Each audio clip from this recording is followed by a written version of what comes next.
j'espère que vous allez bien. Je suis vraiment ravie de vous retrouver aujourd'hui pour une nouvelle vidéo sur la chaîne qui va être, je crois, la première de ce genre puisque si je ne dis pas de bêtises, j'en ai jamais faite. Donc aujourd'hui, j'aimerais bien vous parler des 5 sagas que j'aimerais bien relire si j'avais le temps. Je ne sais pas si c'est une bonne chose de faire cette vidéo ou pas, puisque il y a vraiment deux possibilités. Soit le fait de vous en parler, ça me donne trop envie, encore plus de les relire, et du coup je me laisse trop tenter, je les relis alors que j'ai pas spécialement le temps de relire des sagas. Soit le fait de vous en reparler, ça m'enlève l'envie de les relire. Je sais pas trop. Je partirai plutôt sur la première, donc du coup c'est pas une bonne idée, mais je vais le faire quand même parce que j'ai trop envie de vous parler de ces 5 sagas, donc c'est parti. Première saga, et celle-là c'est pas vraiment une surprise puisque je vous en parle assez régulièrement, j'aimerais bien relire la première trilogie de Un palais d'épines et de roses de Sarah J. Maas aux éditions La Martinière Fiction. Vous connaissez très certainement mon amour pour la saga de Un palais d'épines et de roses qui est une réécriture de La Belle et la Bête. J'avais adoré le tome 1, j'avais encore plus adoré le tome 2 qui était juste fou. Et le tome 3 était plus mitigé. C'était une très bonne lecture, mais c'était pas un coup de cœur comme j'avais pu avoir pour le tome 1 et encore plus pour le tome 2. Mais il n'empêche que j'aimerais trop retomber dans cet univers via Faire, puisque la saga n'est pas terminée. Je suis toujours en train de la lire, sauf que le tome 4, enfin le vrai tome 4, c'était du point de vue de Nesta, et donc du coup on suit plutôt Nesta, même si Faire est toujours présente. J'ai mon premier amour pour Faire, donc j'aimerais bien repartir dans cette saga depuis le début, mais clairement je ne peux pas. Il y a tellement de choses à lire que je ne peux pas, enfin en tout cas je ne peux plus me permettre de partir dans des relectures, mais en tout cas j'ai trop envie, donc ce qui m'aide pour celui-là, c'est que le tome 3 c'est pas un coup de cœur absolu. Ce qui ne m'aide pas pour cette saga, c'est que le tome 2 c'était incroyable et j'ai trop envie. Donc voilà, j'essaye de réfréner mon envie, mais c'est vrai que c'est pas toujours évident parce que juste génial. Ce qui aide aussi, c'est que c'est pas terminé et que je vais retrouver mes personnages via le tome 5 quand il sortira, même si c'est pas les personnages principaux. Voilà. En tout cas, énorme coup de cœur pour cette saga, je vous la conseille toujours chaudement. La deuxième saga, et là c'est pas non plus une énorme surprise puisque je vous en parle quand même relativement régulièrement, beaucoup moins que Un palais, mais quand même assez régulièrement. Il s'agit de Le livre perdu des sortilèges de Deborah Harkness aux éditions Calment Lévy. Donc c'est une trilogie que j'ai adorée, vraiment adorée. Je crois que je ne l'ai lu que 2 fois, il me semble, et j'ai regardé la série, donc les 3 saisons qui regroupent les 3 tomes. J'ai regardé la série qu'une seule fois, mais à chaque fois que je regardais la série pour calmer mon envie de relire cette trilogie, et ben ça me repoussait en fait à trop relire le tome en question, et c'est juste génial. Pour vous refaire un topo très rapide, on suit Diane Bishop qui vient d'une haute lignée de sorcières, sauf qu'elle elle a des soucis avec ses pouvoirs, elle n'arrive pas à utiliser les pouvoirs, même les sorts les plus simples. Donc du coup elle rejette un petit peu la magie, elle se met à l'écart du couvent, et par contre elle est passionnée d'alchimie, c'est une historienne et elle fait des recherches, elle fait sa thèse je crois sur l'alchimie à travers les âges on va dire, et en faisant ses recherches à Oxford du coup elle va rencontrer Matthew qui est un vampire, qui est aussi un académicien, et en fait ils vont partir à la recherche de l'Ashmole 782 qui est selon les sorcières le livre avec tous les sortilèges de base en fait, selon les vampires comment les vampires ont été créés, et le livre qui va leur permettre de comprendre ce qui se passe, et selon les démons je ne sais plus ce que c'est, mais en tout cas tous les 3 communautés cherchent à fond ce livre qui a disparu, puisque voilà, chacun y voit un intérêt particulier. Et Matthew du coup qui est plutôt scientifique, lui en fait ce qu'il fait, c'est il fait des recherches du fait que les sorcières ont beaucoup moins de pouvoir, les démons deviennent plutôt fous, et les vampires ont du mal à se reproduire entre guillemets, donc du coup voilà, il pense que ça peut l'aider à découvrir pourquoi, et voilà, va s'en suivre un petit peu une course contre la montre, et voilà, on va découvrir la relation de Diana et Matthew. Enfin, on va suivre la relation qui se noue entre les deux et c'est juste extraordinaire, c'est trop bien écrit, c'est génial. C'est des vampires comme je les aime. Parce qu'on n'a pas le vampire cliché, enfin en tout cas pas des masses, c'est des sorcières que j'adore et j'aime beaucoup le côté démon aussi, même si c'est pas ce qui est le plus travaillé. En tout cas trop bien et c'est une écriture de folie donc juste génial. Je vous le conseille encore chaudement parce que c'est une trilogie qui vaut totalement le coup. Et d'ailleurs, la série est très bien adaptée. Il n'y a quasiment pas de choses qui manquent. Donc c'est vraiment très bien adapté. Donc si vous avez envie de rentrer dans cette saga par la série, c'est une bonne idée. Et si vous avez peur d'être déçu de la série, et ben franchement, pas du tout. Pas du tout. Juste génial.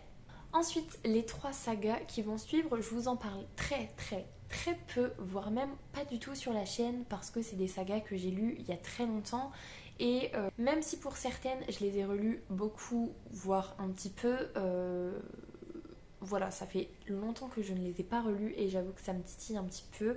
On va commencer par la première que j'ai récupérée il n'y a pas longtemps et le fait de les avoir dans ma bibliothèque, ça me donne très envie de relire cette saga et c'est la saga des femmes d'autres mondes. Donc là j'ai le tome 1 Morsure de Kelly Armstrong aux éditions Milady. Donc ce tome 1, on va suivre Elena, je crois. Oui c'est ça. Elena qui est en fait une loup-garou qui a du mal à accepter en fait sa condition de loup-garou parce qu'elle s'est fait mordre contre son gré entre guillemets par une personne qui lui était très attachée. Donc elle l'a un petit peu en travers de la gorge on va dire, donc elle s'éloigne totalement de sa meute, tout ça. Sauf qu'un jour sa meute va faire appel à elle puisqu'il y a quelque chose qui se trame et du coup voilà, l'appel du sang est plus fort que tout donc elle va quand même aller voir sa meute pour essayer de les aider à dépatouiller ce qui s'y passe.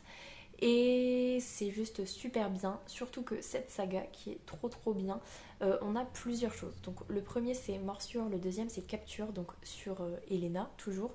Et dans Capture, on va croiser la route de Paige, je crois, mais je ne suis pas sûre de ce que je vous dis, qui est une sorcière. Et du coup le tome 3 ça doit être Magie de pacotille et le tome 4 Magie d'entreprise ou l'inverse. Ça va être sur cette sorcière, toujours avec des liens avec les loups-garous. Et en fait avec ces sorcières on va avoir le lien avec un fantôme, enfin avec une fantôme. Et ça va être je crois le tome 5, donc ça doit être Antise.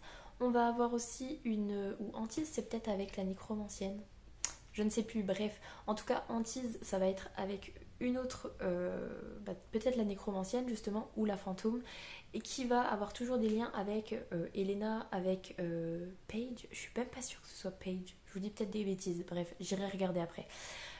Donc voilà, on a toutes ces femmes-là qui sont reliées et qui sont toutes des créatures surnaturelles différentes. Et c'était super chouette, j'avais adoré. J'avais relu le tome 1 et le tome 2 deux fois peut-être. Parce qu'à la base, je connaissais que le tome 1 et le tome 2. Et quand j'ai appris que c'était une suite avec d'autres personnages, j'avais relu le 3 et le 4, je crois. Et puis, j'avais peut-être relu celui sur les loups-garous qui revient plus tard. En tout cas, c'est juste génial. C'est de la bitlite, mais c'est de la bitlite pas cliché. Alors, on doit avoir des scènes érotiques dedans, mais pas tant que ça, je crois. En tout cas c'est vraiment super chouette et je tenais vraiment à les récupérer parce que je ne me ferme pas la porte quant au fait de les relire un jour, surtout que ça fait tellement longtemps qu'il y a plein de choses que j'ai oubliées. D'ailleurs le tome 1, pour vous dire, je sais qu'il se passe quelque chose mais je me souviens plus trop ce que c'est. Autant le tome 2 je me souviens bien c'est quoi le délire, autant le tome 1 voilà, j'ai plus trop de souvenirs donc je me dis pourquoi pas retenter un petit peu la lecture de cette saga. Comme je vous disais, c'est pas une bonne idée parce que il y a tellement de choses à lire, mais ça peut être sympa, surtout que voilà, c'est des petits poches qui sont quand même... on est sur un peu plus de 500 pages quand même, mais ça se lit très vite. Donc voilà, si vous ne connaissez pas et que vous avez envie de bitlit qui sortent un petit peu des sentiers battus sans pour autant être trop innovant, et ben allez-y les yeux fermés. Quatrième saga, je vous en ai parlé une ou deux fois, mais très rapidement, il s'agit de l'épopée de Xylara de Elizabeth Vaughan aux éditions J'ai lu. Donc là c'est le tome 1 Captive, c'est une trilogie et c'est juste trop bien. Pour vous faire un résumé, on va suivre Xylara qui est une fille noble. Je crois que ça doit être une des héritières en fait de son royaume, je crois. Ça fait un moment que j'ai pas lu donc voilà. Et en fait il se trouve que sa ville va se faire assiéger par les Firlandais qui sont un peuple barbare, tout ça, enfin tout ce que vous voulez. Et en fait elle est guérisseuse aussi, elle a une formation de guérisseuse, ce qui est pas très bien vu par son frère parce que voilà, au vu de sa condition de haute dame, elle n'est pas censée être guérisseuse. Bref.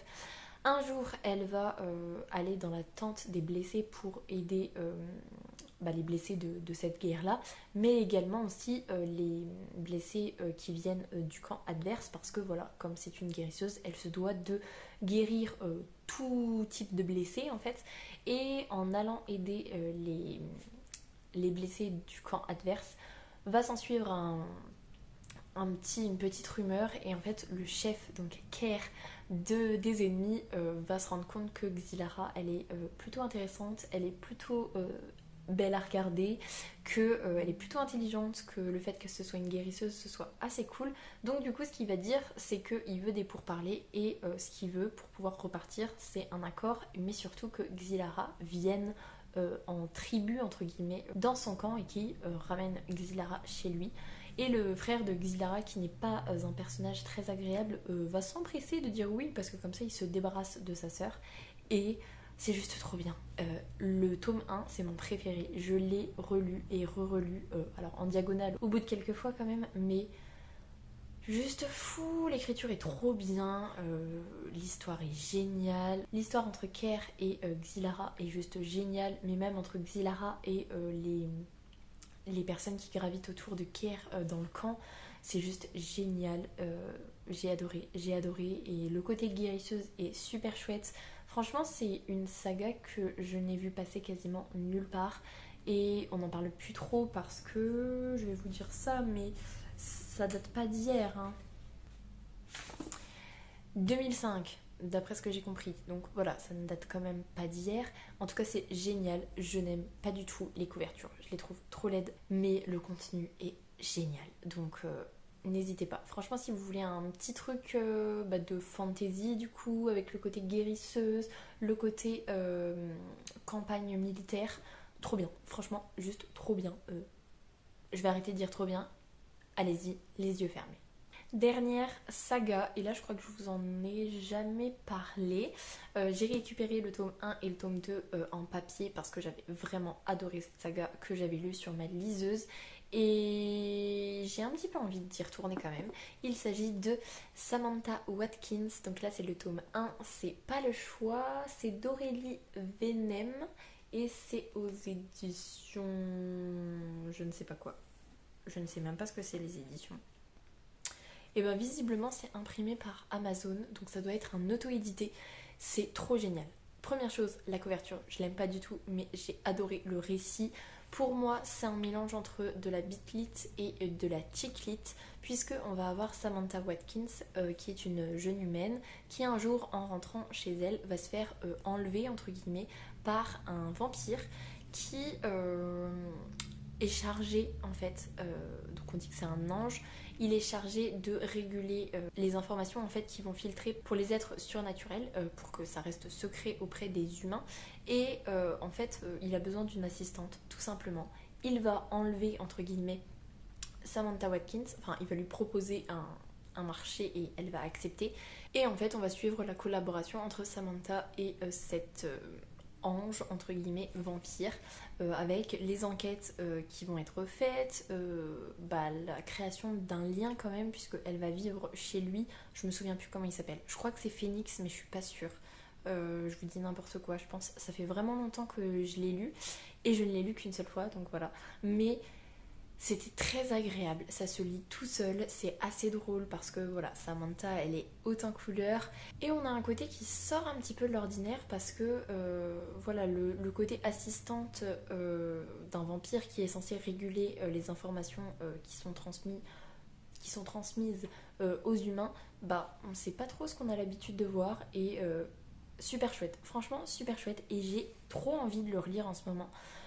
Je ne sais pas si je le ferai un jour, mais en tout cas, sachez que c'est une très bonne saga de Bitlit du coup, et en même temps de Chicklit. Donc franchement, si vous voulez un truc frais, qui se lise bien, drôle, avec un petit peu de fantastique, eh ben, n'hésitez pas parce que c'est top.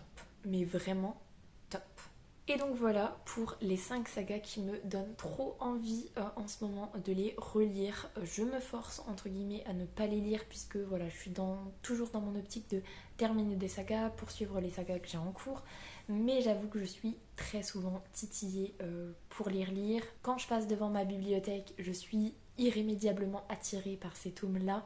Et je me dis que c'est pas une bonne chose, que j'ai pas le temps, que j'ai d'autres millions de choses à lire. Mais je vous cache pas que j'ai très envie de les relire. L'épopée de Xylara, je sais que je peux le relire en diagonale en plus et ça me fait trop envie. Mais bon, je me contiens, j'essaye de ne pas faire de folie et de poursuivre ma dynamique de lecture de saga que j'ai en cours et ça ira bien. Mais j'avais envie de vous parler de ces sagas-là parce que j'en parle pas suffisamment pour certaines qui méritent vraiment d'être connues et d'être lues. Donc voilà. Sur ce, je vais vous laisser là-dessus. J'espère que cette vidéo vous aura plu. Si c'est le cas, n'hésitez pas à mettre un petit pouce dans les airs, à vous abonner à la chaîne et à venir discuter avec moi en commentaire. Ça me fera super plaisir. En attendant, je vous souhaite une très belle semaine, de très belles lectures et je vous dis à la semaine prochaine. Salut!